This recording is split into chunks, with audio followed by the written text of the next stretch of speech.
Hi! In front of me is XIAOMI Redmi Note 10 and today I would like to show you how you can download and apply animated wallpaper called Magic Fluids. Start by opening Play Store. Now you need to type Magic Fluids and download this app from this developer. Now open it.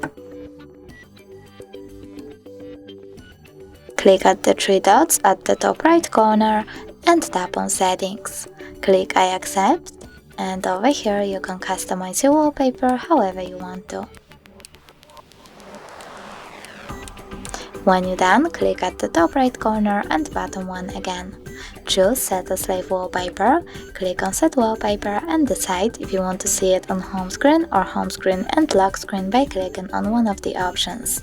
So now when I go back, I can see that my wallpaper has changed.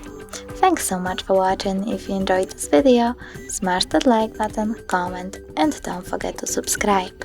Bye!